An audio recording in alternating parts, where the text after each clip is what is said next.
The imposter's son shattered my leg, and my family's cover-up led to their ruin 5 years after being welcomed back into the wealthy Clark family. The imposter's son, Julian Vance, ran me over with his car, shattering my leg. My parents and childhood friend, Victoria Ashworth, rushed me to the hospital in a frenzy. When the doctors said I might be confined to a wheelchair for life, Victoria immediately proposed, vowing to take care of me forever. My parents also cut ties with Julian, asked me to hand over the evidence for them to handle, and told me to focus on recovery, assuring me they would take care of everything. Later, they told me Julian had drowned accidentally while fleeing to escape justice.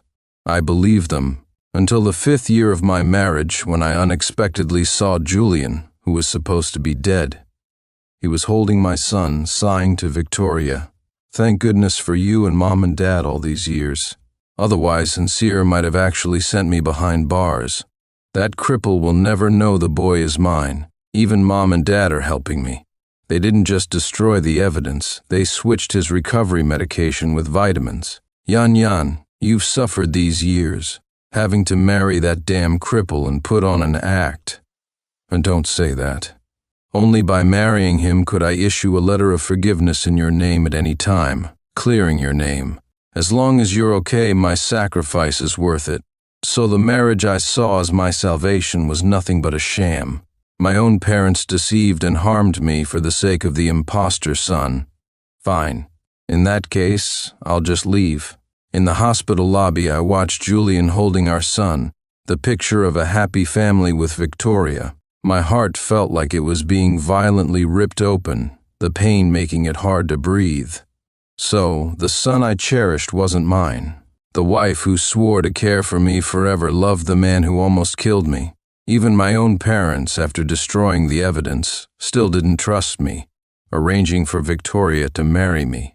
That way she could always issue a letter of forgiveness on my behalf, ensuring Julian's safety. My phone rang. It was my mother, Eleanor. "Sincere, why did you go to the hospital by yourself without waiting for us? We're almost there. Where are you?" Hearing her urgent questioning, a fierce anger surged within me. My fists clenched, nails digging deep into my palms. "Toa, I was thinking I can't trouble you forever, so I came for this rehab session on my own. We're family, the closest family. How could you ever be a bother? Are you at the hospital now? We'll be right over." Every time I'd come for rehab before, Mom and Dad had always accompanied me. I thought it was out of concern and care, but now I saw there was another reason. "Yeah. I just arrived too, about to enter the ground floor lobby," I said, maneuvering my wheelchair around a corner deliberately. Just as I expected, their tone became rushed. They told me not to go in yet, that it was crowded and unsafe inside, that they were nearby and would come find me immediately. I agreed coldly and hung up, just in time to see Victoria answer her phone. Her face instantly tensed. She whispered something to Julian. Then she stood up, took the boy from his arms, and quickly left through a back door. Julian vanished into the crowd. It was clear now. That call must have been from my parents. They didn't want me going inside, not out of concern for me, but for fear I'd run into Julian and Victoria. Shock and grief flooded my heart, the pain nearly drowning me. So everyone was lying to me, all for Julian. The main culprit, my nails nearly tore through my palms. The sharp pain bringing back a sliver of clarity. Fine. If that's how they want to play it, I'll tear down this whole stage for them. I took out my phone, pressed record, and wheeled myself to the hospital entrance to meet my parents as they hurried over. Mom's eyes held a hint of panic. "Sincere, why did you go in without waiting for us?" Dad frowned beside her. "Didn't we tell you hospitals are crowded and chaotic? We weren't comfortable with you going in alone, and they waited for a while, but you didn't show up, so I went in to use the restroom." I spoke calmly, my expression neutral. Mom asked tentatively, You didn't see anyone unusual, did you?" Her nervous expression stung me deeply.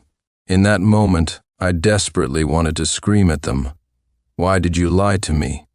But I knew asking now was pointless. I had already decided to leave anyway. "See anyone?" I really had to go, spent a while in the restroom, didn't notice anything. Seeing my expression seemed truthful, my parents visibly relaxed. Let's go. We'll go up with you. Dad pushed my wheelchair while Mom knelt to put a mask on me. The flu is bad lately, better be safe. Mom would worry if you got sick. Before, seeing the worry and care in her eyes would have deeply moved me. But now, I couldn't feel a shred of love from her gaze. We reached the rehabilitation center on the 12th floor. I lay on the bed, letting the doctor administer the anesthetic. Then, drifting in and out of consciousness, I heard the conversation between my parents and the doctor. Mr. Clark's leg treatment has been delayed too long. If he doesn't have surgery soon, he really will never walk again. The previous rehab sessions were only half measures, and the medication was swapped for vitamins as you instructed. Chairman Clark, are you really going to watch Mr. Clark remain unable to walk at such a young age? And I paid a fortune to bring you here from abroad. Not for you to ask these pointless questions. Just do as I say. Dad's voice was harsh. Mom chimed in. So what if he can't walk? We can support him for life. Why does an outsider like you need to worry? Don't forget we've been paying your salary for 5 years. Do you really think you're part of this hospital staff? The doctor quickly replied. No, what I mean is after so many years of anesthesia, Mr. Clark might develop immunity. What should we do then? That's for you to figure out. Just make sure his leg neither recovers nor worsens. You manage the balance. Yes, sir. The door opened and my parents left. Lying on the bed, I felt like I was trapped in a frozen hell. They didn't know I was already developing immunity to the anesthetic. I had heard every word they said, and I had recorded it. So, to deceive me, they had hired a doctor from abroad and kept him on the payroll for 5 years. No wonder the rehab center was hidden away on the 12th floor in the inpatient wing. It was all fake. Sharp pain shot through my heart, and tears slid silently from the corners of my eyes. After the treatment, my parents solicitously pushed me home. Victoria, who had been cooing affectionately with Julian at the hospital just 2 hours earlier, now greeted me at the door wearing an apron. Husband, rehab must have been tough. I made you some bone broth. Drink it. It'll help you heal faster. Her eyes were full of tenderness and concern, as if she were still the same good woman who loved me and would care for me forever. If I hadn't seen her with Julian at the hospital with my own eyes, if I hadn't heard their words, I would have been deeply moved. But now, her smile just felt utterly false. The man she loved was never me, but the culprit who crippled me. To provide him with a letter of forgiveness, she was even willing to sacrifice her marriage and feign love for me. I looked at our son playing with his phone on the sofa. All these years, and I only just realized. He had never once called me Dad. Victoria always excused it, saying he was too young, that it was normal for him not to say Daddy yet telling me not to overthink it. Now it seemed the reason was simply that I wasn't his father. At dinner, Mom stared at the dishes, her eyes suddenly reddening as she wiped away tears. Victoria quickly put down her bowl and asked what was wrong. Dad patted Mom's back and sighed. Your mother probably saw Julian's favorite dish and misses him. That boy, even though he did wrong, we raised him for over a decade. He didn't deserve to die. Sensing they were watching my reaction, bitterness welled up inside me. Didn't deserve to die, so sacrificing me was acceptable. Was I the one who deserved it? A husband. It's been 5 years. Julian was only 20 back then. Maybe he just lost his head for a moment.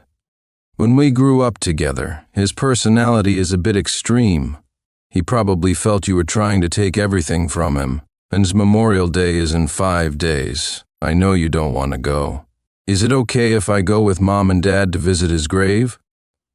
Victoria's eyes were hesitant, as if afraid I'd suddenly lose my temper. Fine, you go. After all, he lived in this house longer than I have. It's natural for you to have feelings for him, I replied noncommittally. Victoria breathed a sigh of relief, her tone softening. Husband, I knew you were kind-hearted. You wouldn't hold a grudge against your deceased brother. Mom wiped her tears. A good boy. Our real son is indeed more sensible. I buried my head in my bowl, letting tears fall unseen, so they did know I was their real son. A sharp pain twisted in my stomach. I excused myself, saying I felt unwell, and went to my room. Victoria brought me stomach medicine, her eyes filled with worry and heartache. Seeing I didn't want to talk, she quietly brought hot water and gently wiped my face. In the 10 years since I'd been found, her eyes had only ever been for me. Even when Julian confessed his feelings for her later, she had rejected him coldly. Now I finally understood. She didn't love me. She just wanted to marry the future heir of the Clark Corporation. Her love and her marriage were separate. Late that night, after Victoria fell asleep holding our son, I got up and took her phone from the nightstand. The passcode was our son's birthday. My chat was pinned at the top, followed by my parents'. I scrolled through but found nothing unusual, until I tried switching accounts and discovered Victoria had a secondary one. There was only one contact, Julian. Yan, it's been 5 years. How much longer do I have to hide? He has no proof I hit him, and he's a cripple now. Nothing to fear. Can you really bear to keep our son and his father apart forever? Victoria comforted him. Mom, Dad, and I are already discussing a plan. Don't be impatient. So they had arranged for Julian to return to the country days ago, changed his name, and even registered a real estate company for him. In 5 days, the company was scheduled for its ribbon-cutting ceremony. My hand trembled as I opened the hidden account's social feed. Looking at the various photos, my heart grew colder and colder. For the past 5 years, they had sent Julian abroad, where he lived quite comfortably. He wore luxury brands owned by the Clark Corporation, lived in a villa owned by the Clark Corporation overseas. For 5 years, Victoria had used business trips as an excuse to fly out and be with him. Even my own parents beamed in the photos with them. In that moment, I finally understood. They were the family. I fought back the stinging tears, took screenshots of the evidence, and switched back to her main account. Only then did I notice Victoria had changed her status signature. Previously, her signature was just one word, wait. When I asked what it meant, she smiled and said she was waiting for my leg to heal. But now her signature read, time to return. I finally got it. Wait meant waiting for Julian to return, and time to return meant Julian was due back. Placing the phone back on her nightstand, I went to the balcony and made a call. Hello, please book me a one-way ticket abroad for 5 days from now. 5 days. Enough time to say goodbye to these 5 years of fake love. Back in bed, I lay awake all night. The next day at lunch, my phone screen lit up. Victoria, sitting beside me, glanced over, her face changing dramatically. Husband, what card are you applying to cancel? I calmly turned off the screen. But my bank card is expiring soon. I scheduled an appointment for a replacement. She looked like she wanted to say more, but her phone rang. Husband, something came up at the company. I need to handle it. I won't be able to have lunch with you. I nodded. As she was leaving, our son insisted on going with her. Mom and Dad stepped in, promising to take him out to play, allowing Victoria to leave quickly. I was left alone in the house. Just as I was about to head out, a friend request popped up on my phone. Sincere Clark, you heard everything at the hospital yesterday, didn't you? It was Julian. Your wife and kid are both mine. Even your own parents, as soon as the doctor mentioned you might be infertile after the accident, immediately decided to protect me. They even had Victoria get together with me, have my child. We are the legal couple. You're just a clown. They also helped me set up a company, ribbon cutting in 5 days. They kept that from you too, right? I really regret not crippling you sooner. Then all of this would have been mine from the start. Each word pierced my heart like a dagger, drawing blood. So that was why my parents chose to protect him, and why Victoria willingly bore his son. I screenshotted and saved the messages, then found my marriage certificate with Victoria. Tucked away under her nightstand, I also found the letter of forgiveness.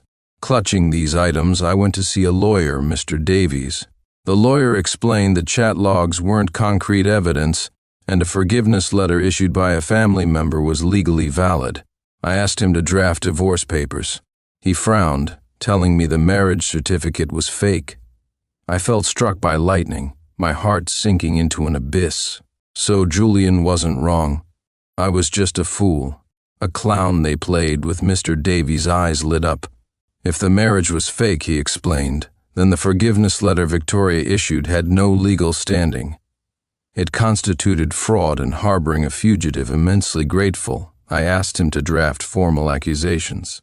Leaving the law firm, I took a taxi to another hospital for a full checkup. When the doctor told me my leg could still be saved, I cried tears of joy. He explained the accident had caused blockage in my vas deferens, leading to infertility, but surgery could fix it.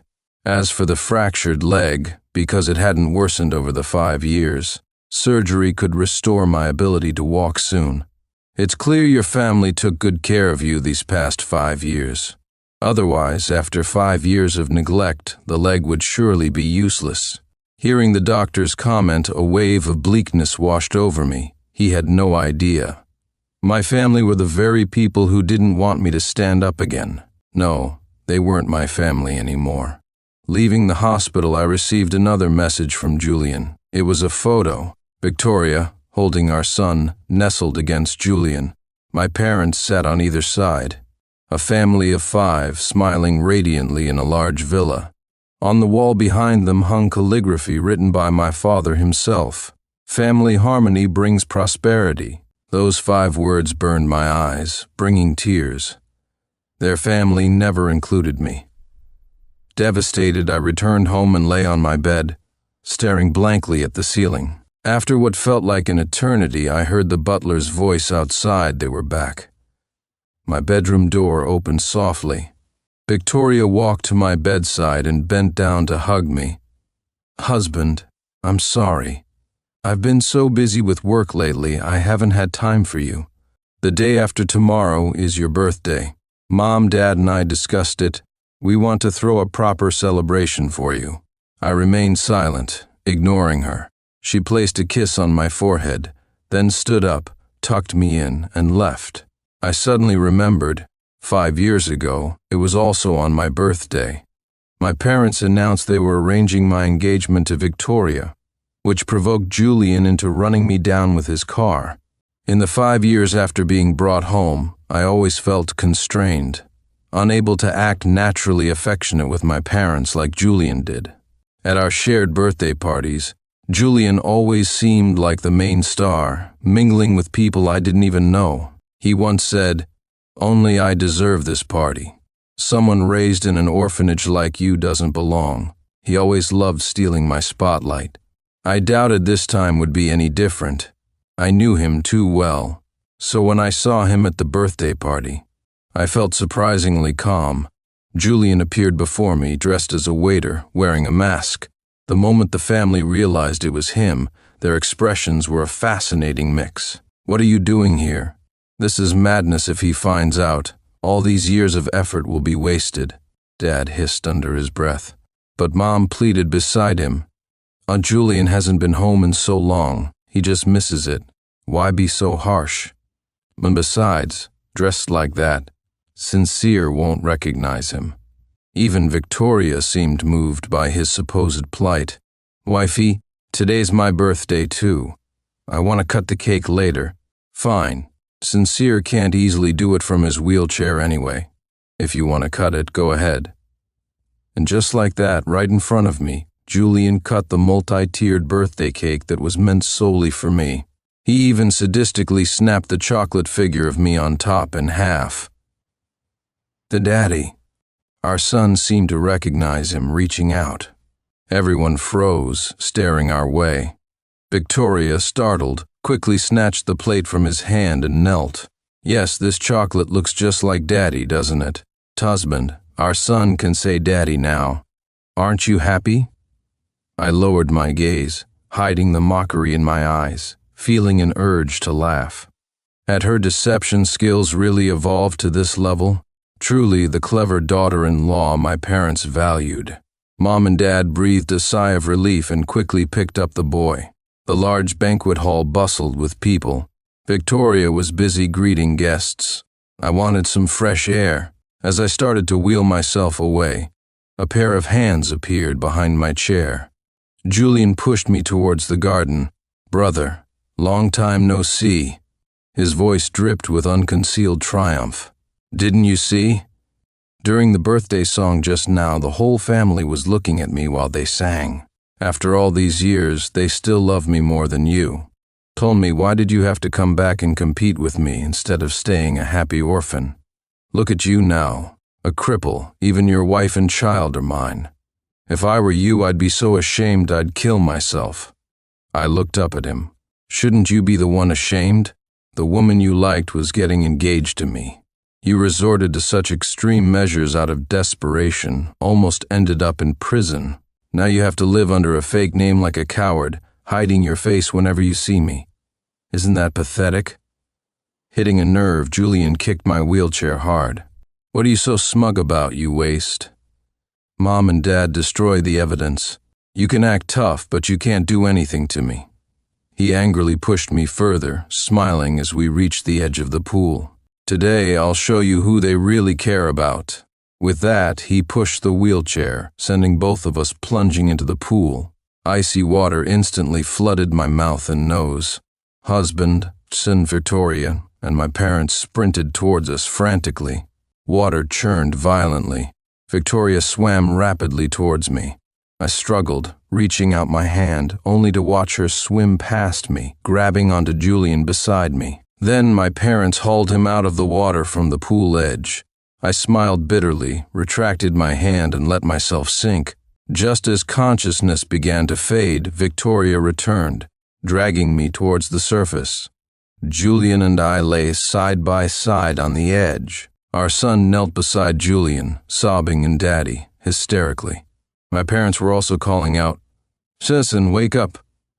Julian slowly opened his eyes and explained, "ND suddenly accelerated the wheelchair." I tried to save him but got pulled down too. Whispers spread through the crowd. Sene heard his foster brother hit him with a car and broke his leg on his birthday 5 years ago. Sigh, maybe the memories were too much and he tried to end it. Victoria looked at me, a flicker of guilt in her eyes.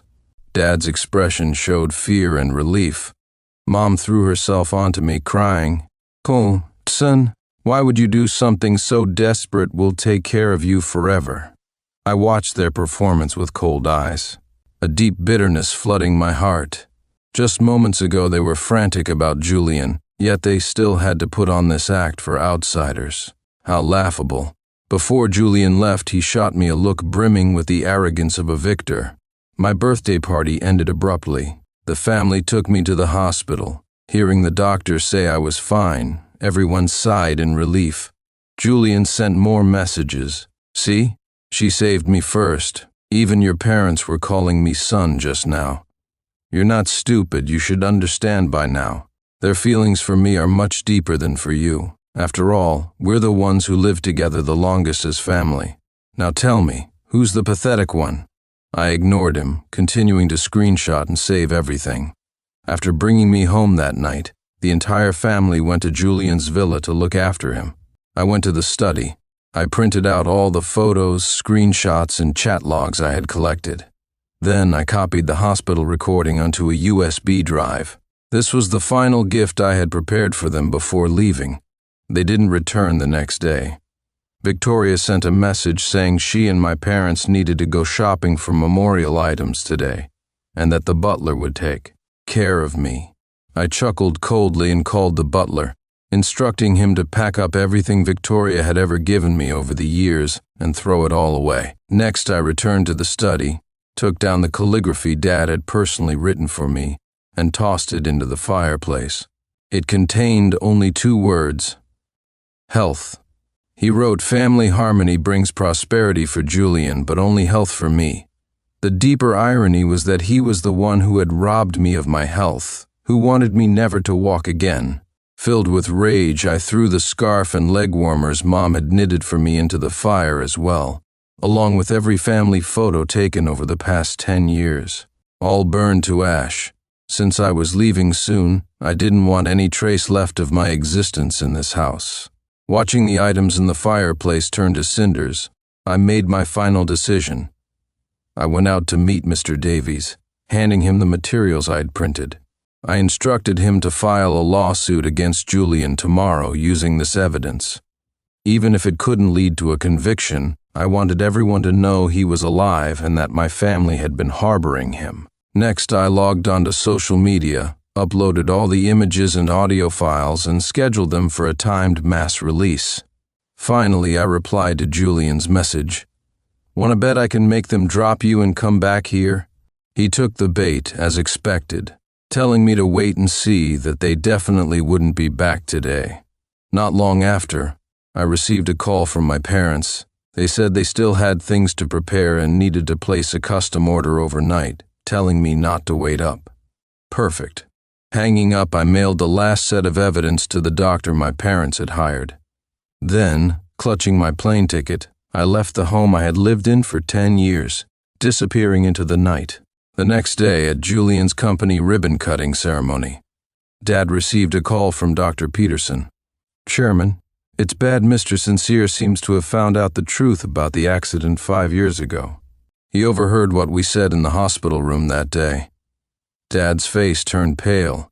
He hung up and tried to call me, only to find my phone switched off. "Dad, the ribbon cutting is about to start. Let's go." Julian pulled him towards the stage. Before he could even take the red ribbon, a commotion erupted below. "That's him, right?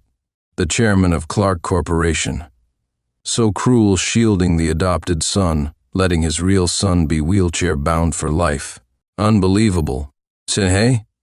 The person next to him looks familiar. Could that be the adopted son?" Victoria rushed onto the stage, phone in hand, looking frantic. "Dad, something's happened. Let's go, quickly." She pulled Dad away, leaving a bewildered Julian standing alone. In the car, Victoria sped away while Mom frantically asked what had happened. It wasn't until they got home that Victoria found the fast-acting heart medication for Mom, then finally explained. "Sincere found out we lied to him." What? Mom was aghast. Dad sighed heavily. "Owens, the doctor called me just now too," said Sincere, overheard us that day. "I've already asked him to come to the house. Let's wait for him before deciding anything." Victoria cut him off impatiently. "Oh, no need to wait, Dad. Sincere posted all the evidence online." She handed her phone to Dad. The more he scrolled, the paler he became. He played the audio file. It was clearly the conversation he'd had with the doctor after I was anesthetized. The comment section was filled with people cursing his cruelty. Mom took one look and collapsed, clutching her chest. Even tigers don't eat their own cubs, deceiving his real son for an adopted one, even trying to keep him permanently disabled. Despicable, didn't you see? They said they tricked him into handing over the evidence and destroyed it. That's illegal upstairs. His wife already issued a letter of forgiveness for him, black and white. Even if he committed a crime, he won't go to jail. Netizens grew increasingly outraged, asking if the wicked would really escape punishment just like that. Victoria helped Mom steady her breathing as her phone rang non-stop with calls asking if she was really two-timing them. My dad looked at the exposed records from Victoria's secondary account and erupted in fury. "Didn't I tell you not to leave any evidence? You didn't delete the chat history, and you dared post photos? What were you thinking?" Victoria scolded, looked aggrieved. "Dad, how was I supposed to know he'd check my phone and find my secret account?" Dr. Peterson arrived soon after. He handed all the evidence to my dad, sighing repeatedly. "Chairman Clark, I already told you everything I needed to say before. You wouldn't listen. Now my information has been exposed too. I'm going back abroad.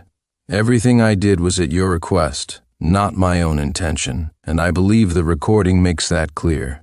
Consider the favors you did for me repaid. Goodbye." He stood up and walked out briskly before Dad could say another word. Before returning abroad, the doctor posted a blog entry clearing his name. The recording did show him advising Dad to reconsider, so netizens didn't harass him much. Just as Dad was overwhelmed with calls from subsidiary companies demanding explanations, Julian arrived. "Dad, what do we do now?" Reporters were outside my company asking if I was Julian Vance. I had to show them my new ID to escape, and Sue absolutely cannot expose my identity. Seeing his selfish behavior, a calculating look flickered in Dad's eyes. "The butler said your brother left last night. I had someone check, he went abroad. While we look for him, you should publicly state that you were young and foolish back then, that you hurt him. That's the best way to handle this. Anyway, you have the forgiveness letter now, you won't go back to jail." But Julian shook his head vehemently.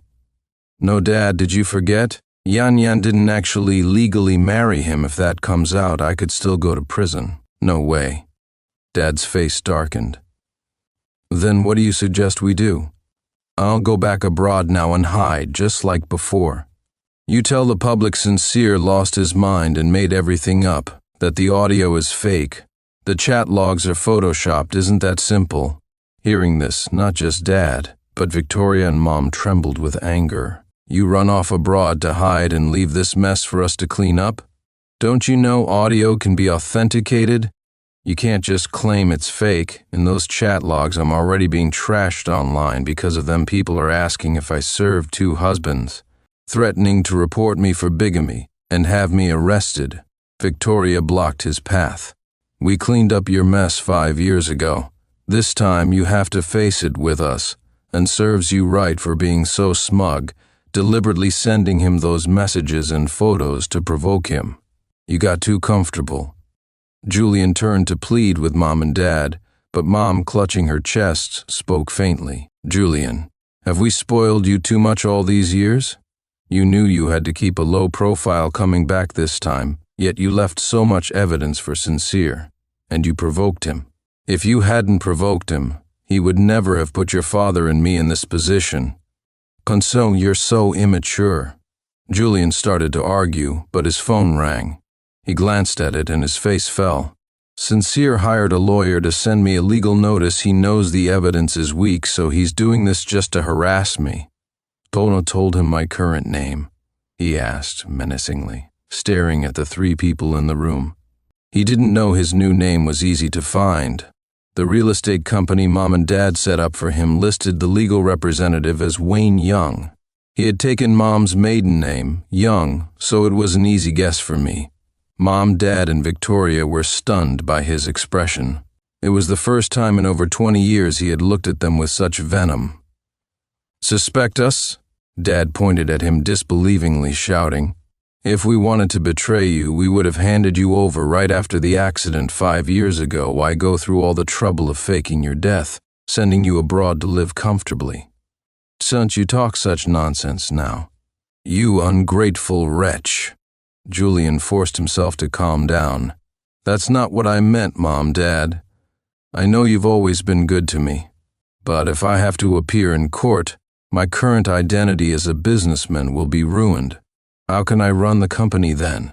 This is hardly the time to worry about your damned company. Sell that building tomorrow. Once this blows over, go back abroad quietly." Hearing Dad imply he should appear in court, Julian's eyes flashed with strong resistance. But ultimately he didn't argue further. In the following days, Dad didn't even dare leave the house. Clark Corporation's stock plummeted. Shareholders demanded an explanation, arguing that a man of Dad's poor character was unfit to remain chairman. Dad was impeached by a coalition of board members and forced to step down. Victoria frantically searched for me, leaving Julian at the villa to look after our son and my parents. After being accused of bigamy, she produced her marriage certificate with Julian from abroad, only to be attacked again as a materialistic gold digger. Accused of wanting the heir, fearing his disability, secretly cheating with the fake son and having his child. Even though adultery and having a child out of wedlock weren't illegal, Victoria was relentlessly vilified online. Even Mom was criticized by netizens for misplaced priorities. doting on the adopted son while lying to her real son. Someone uploaded the video from my birthday party. I thought it was weird at the time why the son called that masked waiter daddy and let him cut Sincere's cake. Turns out that guy was Julian. They share the same birthday, switched at birth in the hospital. The real son became an orphan at 5, lived in an orphanage for 10 years before being found, only to spend every birthday after that hiding in a corner while the fake son hogged the spotlight right, and at the birthday party, this fake son fell into the pool with him. At their own house, I now have reason to suspect the fake son pushed him. They claimed the real son was suicidal. If he wanted to die, he had 5 years to do it. Why choose his birthday? Plus, he's disabled, in a wheelchair. How could he possibly drag down a healthy adult man? Clearly, the fake son was lying. Julian's trick of pushing me into the pool was exposed. Combined with testimonies from people who knew him, his personality fit someone capable of such acts. Some enraged netizens even found our villa, loitering outside the gates, throwing trash, holding banners, demanding the Clark family hand over the imposter son to face legal judgment. Victoria finally found me 2 weeks later. By then I had finished my surgery. The doctor said with 3 months of rest, I would be able to walk again. Even the vas deferens surgery was unexpectedly successful, as if fate was finally on my side. When Victoria appeared at my bedside, she looked haggard and much thinner. Husband, I'm sorry. I cut her off with a cold laugh. Don't call me husband. I'm not your husband. Sincere, believe it or not, I always loved you. But back then, Dad heard the chances of the vas deferens surgery succeeding were slim, and he didn't want Julian to go to jail. He forced me to marry Julian and have his child, so that even if you found out the truth later, Julian's son's position as heir would be secure. I had no choice. Enough. Victoria, stop painting yourself as a victim. You had your own selfish motives too. You figured if I became the heir, being by my side would be good. If I was crippled and Julian's son became the heir, you'd still benefit. You're inherently selfish, just like Julian. Exposed, Victoria's face turned ashen and tears fell. But my care and love for you over the years were real. Can't you forgive me for the sake of those 10 years? It's impossible. Victoria, these are the consequences of your choices. You bear them yourself. I pressed the call button by my bed and told the nurse not to let her in if she came looking for me again. Victoria was escorted out, weeping. A week later, news spread online that Julian was facing a public hearing. I watched the live stream online. Julian's expression remained arrogant. You think you can convict me based on these chat logs that might not even be real? Since if you can't produce concrete evidence, then let me go. My lawyer was eloquent. Without definitive proof, he skillfully tormented Julian for 2 hours. Using insinuations and veiled accusations, he dragged both Julian and Victoria through the mud for the fake marriage deception. Julian was nearly smoking with rage but couldn't outwit the lawyer. Counsel for the defense, I believe this behavior is utterly shameless, don't you agree? My lawyer even turned to Julian's own defense attorney seeking agreement. Julian's lawyer buried his head in his files, refusing to speak, only muttering under his breath, "Damn rich people think they own the world." If I knew I'd be publicly humiliated like this, I wouldn't have taken this idiot's case. It nearly made the courtroom audience burst out laughing. By the end of the hearing, Julian's face had turned purple with rage. From livid red to purple, it was quite comical. I still felt a bit unsatisfied. This only amounted to public shaming in the country. It let him off too easily. But I never expected what my parents and Victoria would do next. After the hearing that day, the atmosphere at home became oppressive. Dad hadn't been to the company since his impeachment. Mom cried constantly. She wanted Victoria to bring me back, but Victoria told her I refused to see her. Then, they discovered I had already erased all traces of my existence in that house. Gifts from my parents, memories with Victoria, all burned to ash in the study fireplace. Not a single photograph remained. But my Sincere, he must hate me, his mother, so much. I should never have been soft-hearted and listened to you back then. Mom sobbed uncontrollably, grating on Dad's nerves. Enough wailing, we made the mistakes together. What good does crying do now? Victoria, didn't you say Sincere had surgery abroad? Find a way to send him some money. It's the least we can do to try and make amends. Julian overheard and jumped up from the sofa. Dad, you can't send him money. He's the reason we're in this mess. Treated like pariahs, how can you still side with him? His sudden angry outburst terrified our son, who burst into tears. Victoria scooped the boy into her arms, chiding Julian through her own pain. Scared our son, you were the one who wronged Sincere first. We only did all this to protect you, to atone for your sins. How dare you turn around and blame us? Julian's eyes grew even darker. Don't think I don't know how many times you slept with him these past 5 years. I didn't complain about you being dirty, and now you bitch, dare to lecture me? You're talking nonsense. Enraged, Victoria dropped the child and lunged to scratch his face. Julian slapped her so hard she fell to the floor. Dad was furious. Look at yourself now, we spoiled you rotten. Seeing the murderous look in Julian's eyes, he roared. What? Are you thinking of hitting your old man too? An eerie smile touched Julian's lips as if an idea struck him. Dad, how could I bear to hit you? But my son is the future sole heir of the Clark Corporation. Of course I have to take good care of you. Hearing him finally reveal his true intentions, Dad's face flushed red with anger. In your dreams, even if Sincere is abroad, he's still my biological son. We haven't disowned each other. I'm calling the lawyer right now to draw up a will. After I die, none of the Clark assets will have anything to do with you, Julian Vance. I'm disowning you. Dad pulled out his phone, but before he could dial, Julian smacked it out of his hand onto the floor. He raised his foot and brutally crushed the phone. And Dad, for the past 25 years, you and Mom loved me the most. We were the family. You want to abandon me, give all the money to that waste Sincere? No way.